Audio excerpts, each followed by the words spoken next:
Hi, my name's Craig. I'm an alcoholic. I'm here today to talk to you about addiction.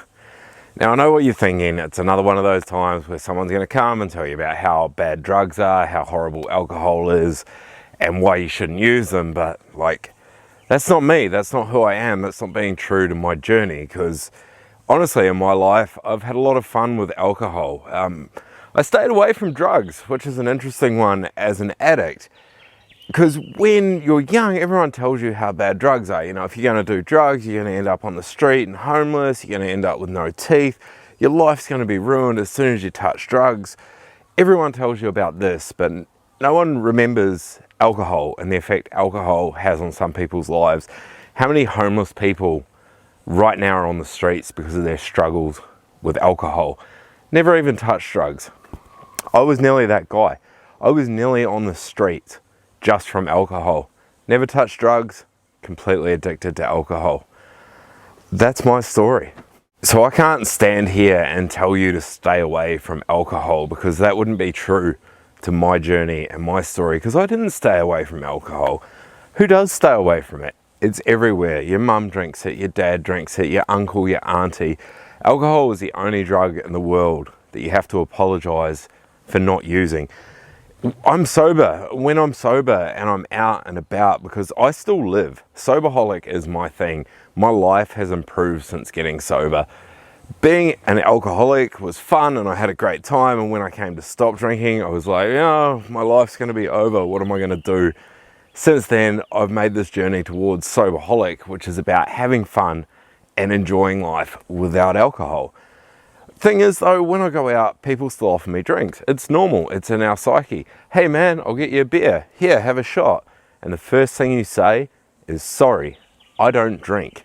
Now if someone was to hand me a crack pipe, I wouldn't be like, sorry, I don't smoke crack. I would just go, dude, no, that's not what I do. Alcohol, we can't do that because it's so deeply ingrained in our culture. I never fitted in when I was younger. When I was at school, I wasn't cool enough to hang out in the cool crowd. I wasn't geeky enough to hang out with the geeks. I was just somewhere in the middle that didn't fit in. I didn't belong. I didn't have a group of people to go to.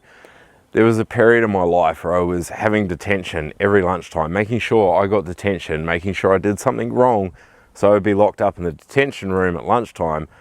Then I wouldn't have to sit there by myself. I wouldn't have to worry about someone picking on me. I wouldn't have to worry about getting bashed. I would just go and hide in detention. That's how sad my life was at school. I hated it. When I was 31 years old, I discovered I had dyslexia. Now, when I was at school, that wasn't a thing. People had heard of it, but no one really had it. And it was, if you had it, well, obviously you couldn't read or write because that's all we knew about it. Everyone was ADD. They tried to pass me off as ADD, but another test I couldn't score high enough on.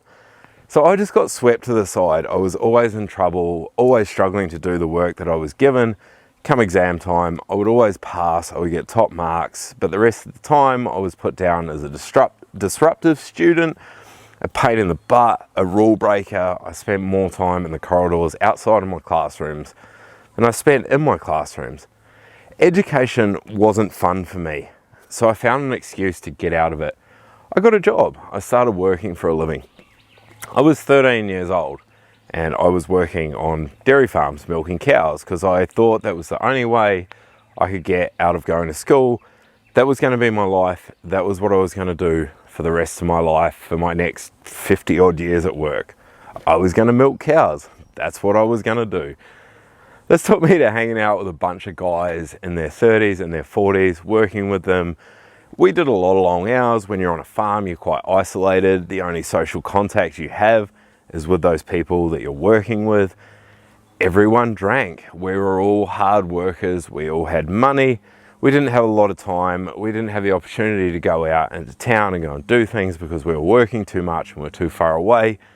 So we had our own social life. We all used to gather at the mate's place at night, get on the terps, have a few drinks, party hard, turn up to work half drunk the next day, but that's just what we did. Everyone was the same. That's where my relationship with alcohol started. As you can tell, it probably wasn't that healthy right from the get-go. I mean, I was 13 years old, and on a weekend after work, me and a mate would drag chairs out into the front lawn. Now, he was in his 30s. He'd been drinking since he was 13 as well. And we'd drag our chairs out into the front lawn and we would sit there and we would chain smoke and we would drink as much as we possibly can to see who was the last one standing. That was our escapism. That's what we did to get away from the fact that we were working 7 days a week.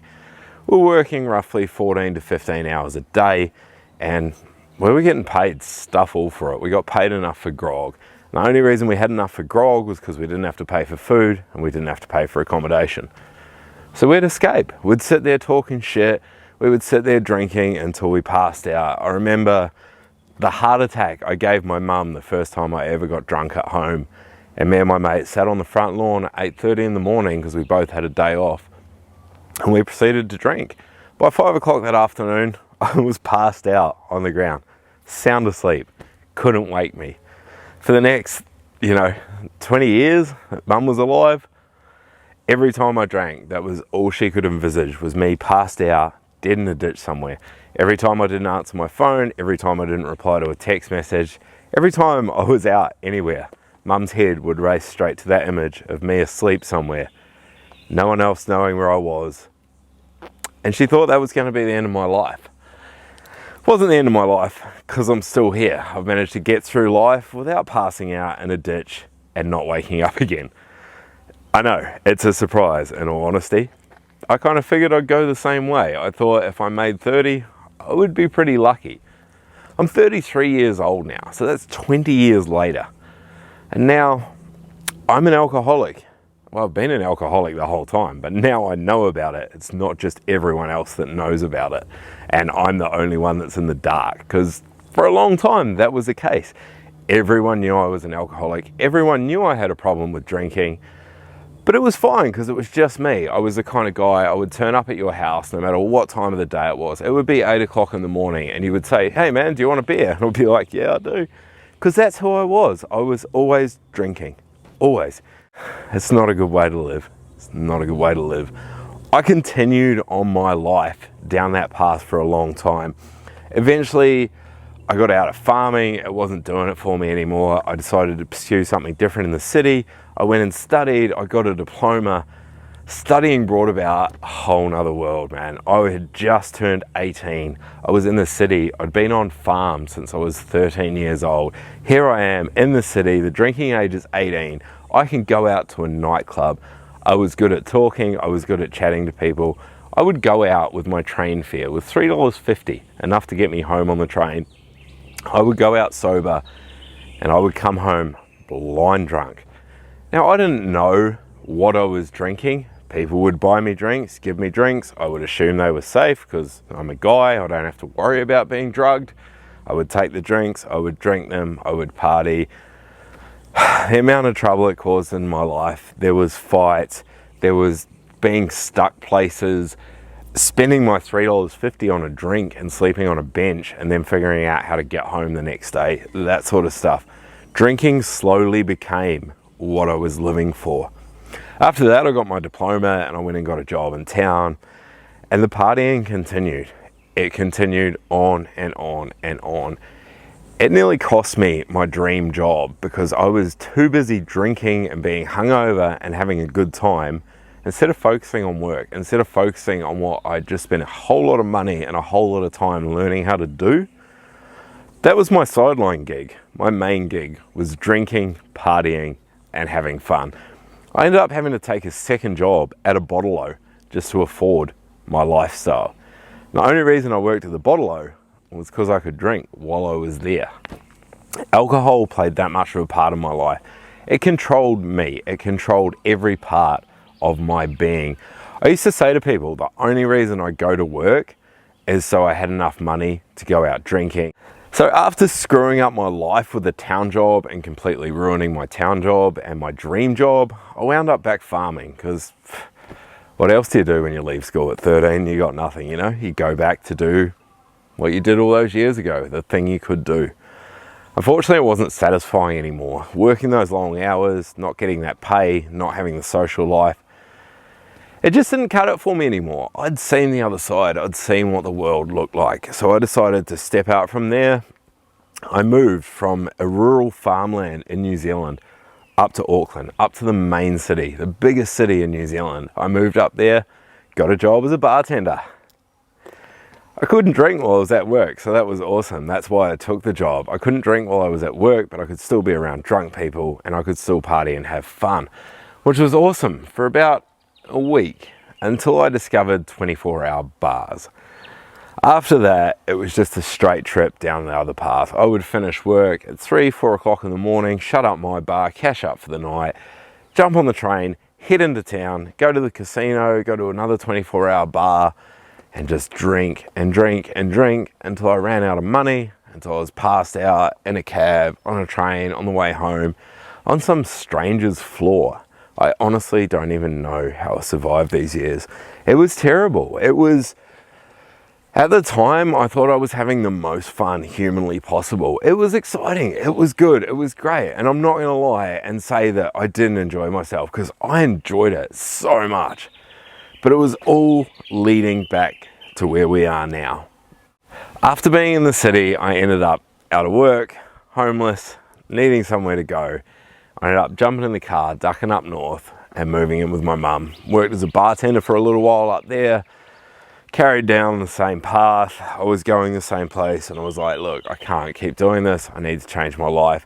I picked up a manual job. I went labouring. I did physical work. I was a fencing contractor. I loved my job. I was outside all day, every day, sweating in the sun. I was working hard. For the first time in my life, I was earning great money. I thought I had everything made for me. From there on out, that continued for 5 years. I stayed in that job for 5 years because I didn't screw it up. I would get drunk, be hungover as crap, but I could still turn up to work in the morning and I would still work just as hard as anyone else. And it didn't affect me. It didn't affect my job because I would finish work, get in the car, stop at the first bottle-o, drink the whole way home. I don't know how I never got caught because I mean, there was some pretty close calls. But I would get home, then it would be off to the pub for a few quiets with the boys, but it was all acceptable because that's what we did. We work hard, we play hard. I think we've all heard that saying before. And then came the day after a rough day at work. I went home, I drank a bottle of rum, I sat down on the internet, which was, it was a reasonably new thing at the time. I'd only just got Facebook, I'd only just found out about job websites, and I thought it was a good time to start exploring the world. So I started looking for jobs, and my drunken mind went, I'm going to go to Australia because it doesn't rain over there and everything's going to be great. 2 weeks later, I was on a plane for my first trip to Australia.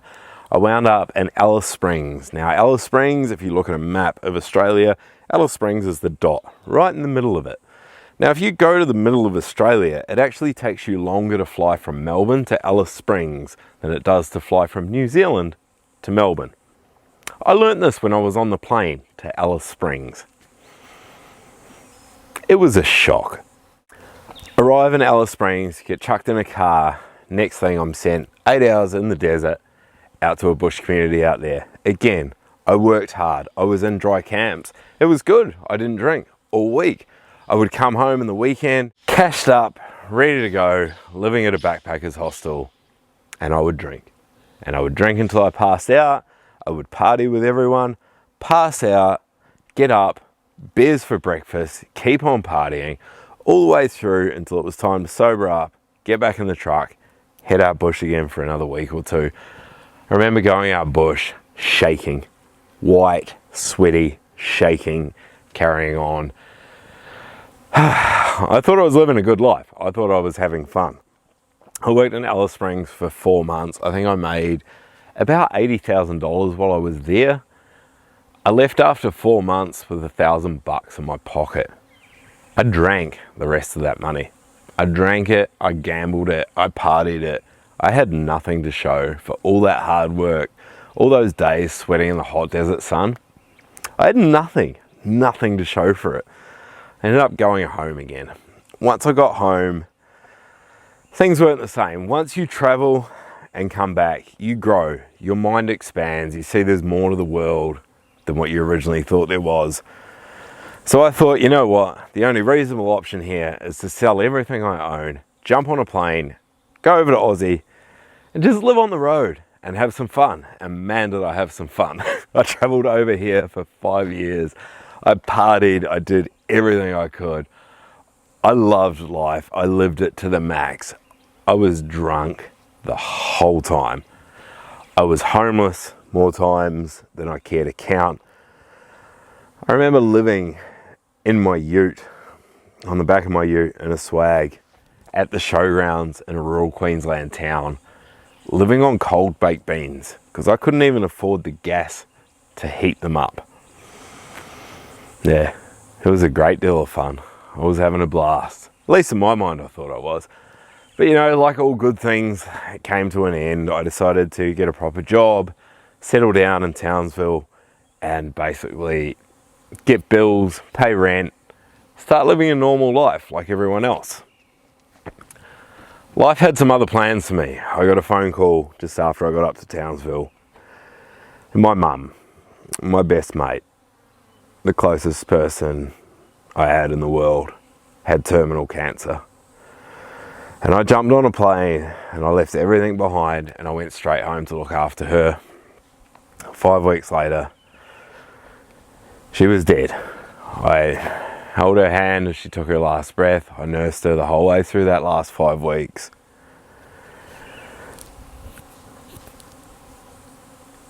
I thought I knew pain. I thought I knew struggle. I knew nothing until that moment. It was fun though, because I mean, I had alcohol and that's how I dealt with things. I had just held my mum's hand as she took her last breath. It was 7:30 in the morning and I did what all good alcoholics do. I went out to the beer fridge, I grabbed a beer, I opened it, I drank it. 3 years I did that. 3 years I lived in a drunken haze. 3 years I ran from that guilt. I ran and ran and ran and I hid at the bottom of a bottle for 3 years. I don't remember any of it. All I remember was at the end of it, I had nothing. I was lost. I can't even remember where I was. I think I'd made it to Darwin by that point and I had nothing. I had nothing. But I started again because like all good addicts, if I'm nothing, I'm resilient. So I went, hell, I've been doing things a bit rough. I need to learn how to control myself. I'm going to work on controlling my intake better. I'm not an alcoholic. I don't have a problem. So from there on out, I ended up getting a good job. I met a good woman. I set up a life. I moved from Darwin down to New South Wales. I ended up buying a house. I had a kid. You know, all the time, keeping it together, keeping my intake under control because I'm a responsible human. I can control that. Turns out I'm an addict.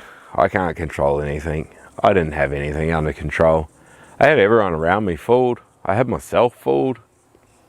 I thought I was the life of the party. Turns out I was a horrible, horrible human being. I ended up breaking up with this woman that I loved more than anything in life.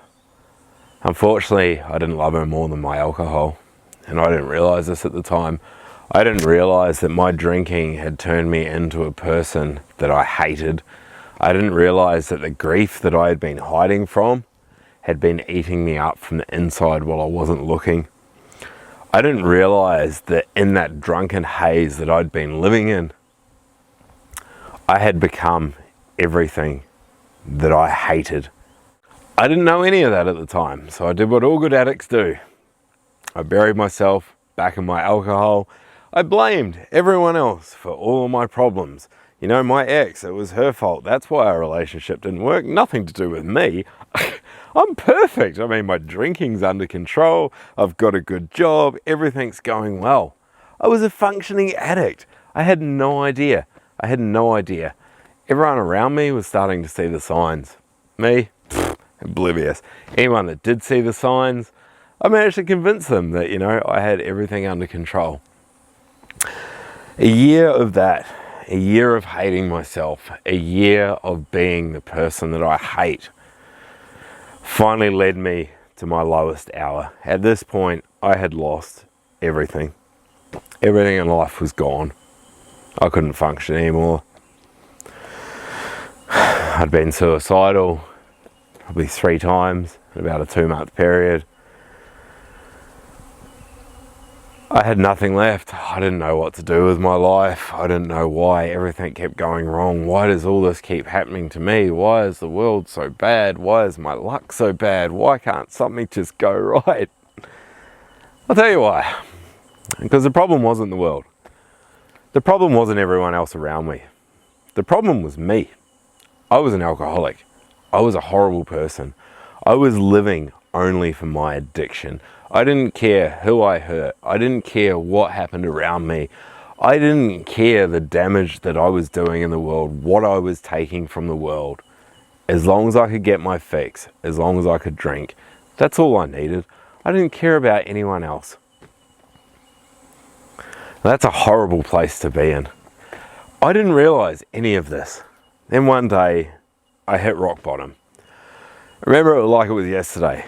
I woke up naked on top of my bed, but not just on top of my bed, on top of everything that was stacked on my bed. I remember waking up hungover, confused. I had no memory of the night before. I reached behind me to see what was digging into my back and pulled out a roller skate. I had slept on a roller skate. I didn't know what was going on. No one was talking to me. My closest friends wouldn't answer my text messages, wouldn't answer my calls. I thought, man, it's happened again. Everyone else has let me down. Everyone's abandoned me. Everyone's run away. I went out. I spent the day focusing on myself, trying to get ahead, trying to fight my way through the day. I sat down that night and I drank 3 beers and I went, you know what? I think this is the problem. The next day I realized it was the problem. I stopped drinking. And it was scary. It was terrifying. It was amazing. I put down the grog. I swore to myself that I would never pick it up again. And from that day forward, I started going forward with this whole new attitude. I started learning all these things about myself that I'd been ignoring for so long, man. It was crazy to see who I had been. Once I got sober and started looking back at that person that I was, man, I couldn't believe it. It was crazy. And I ended up hitting the spot that most addicts hit after they've been sober for a little while. It was 3 months into the journey. Now, the first month is not great. You go through all the physical side effects. It was not pretty. My body was an absolute mess. My body was used to functioning on a litre of whiskey a night and probably 3 litres of Coke. For like, what are we talking, 8-9 years now, drinking to that level. Like, I thought it was normal to drink every night by yourself until you threw up and passed out. I thought that was normal. I thought anyone that wasn't doing that was missing out on life. Man, I was pretty wrong. I was pretty wrong. After that first month and all the physical side effects start coming down, you get into the second month, which your body is starting to feel really great. I mean, it's healthy. You're not pumping it full of this poison. I was starting to wake up clear-headed in the morning. My memory was coming back. I always thought I had terrible memories from all the head injuries I'd had. Turns out it was all the alcohol I drank. It messed with my brain. It changed the way I thought. I couldn't remember anything. 2 months into sobriety, my memory was starting to come back. I was starting to sleep better. I was feeling healthier. I had a lot more energy. I looked healthier. My skin was starting to change. I was starting to feel physically better. It was amazing. It was the best thing ever. 3 months? Well, that's just normal. That's your new normal. No longer climbing, it just kind of plateaus. I went into the stage which they call an emotional relapse. So now when that happens, you drop back and become an addict. In your brain, you're still thinking like an addict. You still think everyone's against you. The world is a terrible place and it's not you that's the problem, it's everyone else around you. And heaven forbid you look at yourself and realize some of your own issues. And I really struggled. I was really struggling, and at that point I had the choice to either pick up a bottle again or work on myself and figure out some of these issues. That was the point I decided that I wanted to enjoy being sober. I didn't want to be sitting there going, oh man, life sucks, I can't go to the pub anymore. I wanted to sit there and go, well, I'm not going to the pub, but that's awesome because it means I can go and do this. That's when I started doing all these different adventures and that. From then on out, I started this vlog channel. It's called Soberholic. I have merch, I'm on YouTube, Facebook, all the social media.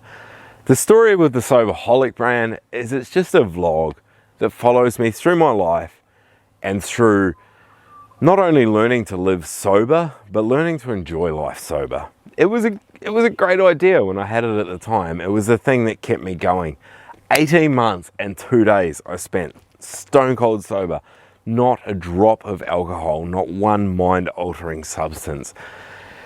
It was amazing. I was out living. I was having more fun being sober than I had had in years of addiction. I couldn't believe it. It was the best thing ever. I was learning about my mental health. I was learning about issues. You know, I was 31 years old and I realized I had anxiety and depression. I didn't even think these things were real until I had them. So I learned all about that. I went to counseling, psychologists, I got therapy, I got help. I learned so much about myself. My brain patterns started changing. Everything in my world started changing and getting better. It was the best thing ever. Unfortunately, while this was going on, I had some more trauma going on in my life. Trauma that I wasn't aware of, trauma that was sneaking in the background and pulling me down every time I grew. Through this phase, I started going downhill again, and I was struggling. I was really struggling. And then when that all came to head, I did what I always do, what any good addict does. I relapsed. I picked up my drug again. I remember standing at the bottle-o, paying for my first drink in 18 months, fighting back tears because I knew my life would never be the same again. I knew at this point in time I was going to go back to hating myself. I was going to go back to being everything I hated. And I didn't want to go. But I didn't have any choice, man. The state of mind that I was in, I needed that. I needed to hurt myself. I needed to disappear for a while. So I did. Now this time, I know I'm an addict. I know all the mistakes I've made in the past that led me to destroy my life. So I know exactly what to do this time. I go out of my way to push everyone away from me. I go out of my way to destroy my life, my lifestyle, everything about it. I end up hiding in my bathroom, getting drunk for 3 months. I wound up in hospital. I had suicide attempts. I lost my kid. I nearly lost my house. I lost everything again. Because that's what all good addicts do. We relapse. It's what we're good at. We're good at running away. We're good at hiding. We're not good at dealing with life. Yeah, it's not a pretty picture. It's not a pretty picture. But I'm here today because I'm committed back to getting into the Soberholic life. I've been struggling again. Once I relapsed, I thought this would be cool. I've had my bender for a week. I'm going to sober up now. Everything's good. I did 10 days. Something bad happened in my life. Bang, drink. That went on for a month or two. I'm like, man, I can't keep living like this. I'm destroying my life. There's good things starting to happen. I need to pull my head out and sort my stuff out. Something bad happens. Back to old faithful. Back to destroying my life again. Good things are in my life. I need to fix this out. I'm going to get sober. I'm going to control this. 30 days sober. Life's looking up. Everything's going good. Something bad happens. Bang. Back to the bottle. Straight back to the same thing. Now the reason I've told you all of this, all of my backstory, is because I want to stand here right now and tell you that it's not a good way to live, man. No matter how good it feels at the time to escape from these traumas in our lives, from whatever we're wanting to hide from, because that's what drugs do. If you have a trauma in your life that you don't want to deal with and you want to hide from, drugs are great for it. Addiction is great for that. Food addiction, alcohol addiction, gambling addiction, drug addiction. All addictions are to hide what's hurting us, to hide from what's hurting from us, to escape. That escapism that 13-year-old boy drunk on the lawn learnt. That's what addiction is. The reason I'm here today and talking to you now and telling you my story is because I want to tell you there's better ways to do it. You don't have to go down this path that I went down. You don't have to hide from your trauma.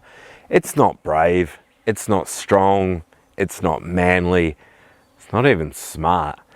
It is the single biggest mistake you can ever make in your life, is to have a trauma and not deal with it, to hide from it. It doesn't work.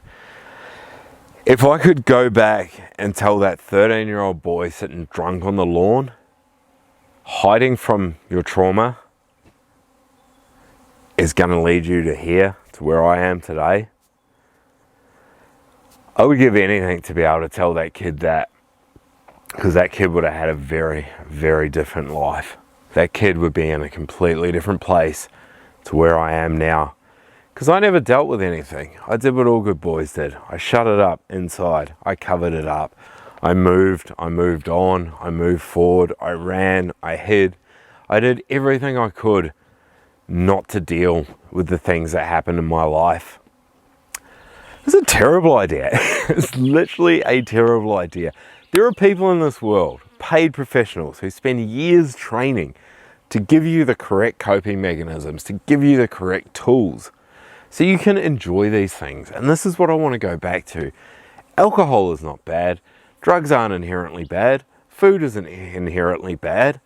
How we use it, that can be bad. That can be the worst poison that there is to a human being, to a body, to a soul. No one wakes up one day and goes, you know what? I'm going to be an addict. I'm going to start this substance. I'm going to get addicted to this substance. I am going to completely destroy my life, and I'm going to go live in a sleeping bag under a bridge and beg for food every day. No one makes that choice. We end up there through a series of different choices. And the only way to change that is right from the get-go, right from the start. It's when you have these events in your life that are too much, when you have these feelings, it's about getting them out. It's about finding healthy coping mechanisms. It's about talking to your mates about them, talking to your family, talking to your friends, talking to professionals, talking to counselors, psychologists, being open about who you are and how you feel. Hiding these things, that ends up here. It ends up here with someone who has nearly destroyed their life multiple times, standing here telling you my story in the hopes that you don't have to go through what I went through, because I would not recommend it for a second. As much fun as alcohol and drugs are, and as good as they are to use, to be addicted, to need them, to have them control your life, it's not a fun way to go, man. There's healthier ways. I know plenty of people that can go down to the pub once a month, have a few drinks, have a good night. They're not getting blackout drunk. They're not destroying every relationship in their life. They're not destroying everything around them. They're not going to end up homeless under a bridge. There's a reason for that. They're the people that have the healthy coping mechanisms that I don't have. I used to look at people like that and I would be jealous, because I would be, man, why can't I be like that? Truth is, I can be like that, but I have to choose to be like that. I need to do the hard work. There's 3 things that every addict needs to learn. You need to be authentic, because if you're not authentic, you're hiding. And if you're hiding, you end up hiding under a drug. You need to do uncomfortable work.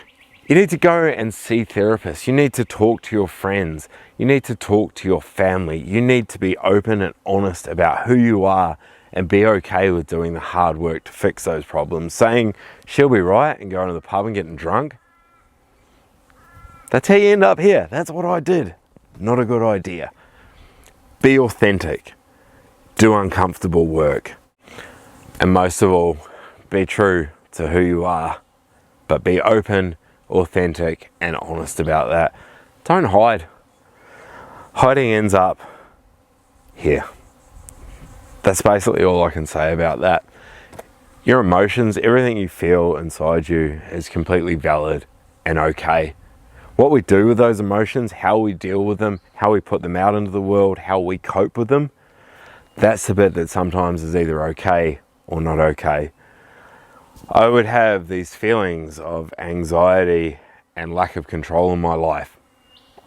I would deal with those feelings by going getting drunk. That's not okay. Having the feeling is okay. This is what we need to learn in life. Healthy ways of dealing with our emotions, healthy ways of being authentic to who we are. If we don't, take a look. Is this where you want to end up? Every day I get up and I have to fight to make today better than yesterday. Because if I don't, I'll fall back into that same pattern. I have now years and years of bad choices, bad thoughts, bad habits, bad coping mechanisms. I have to get in here and redesign. I hate myself most days. Every day I have to fight to find things about me that I like. Every day I have to work to be better so I can feel better, so I can not go down that same path once again. Be true to yourself. It's the only way forward.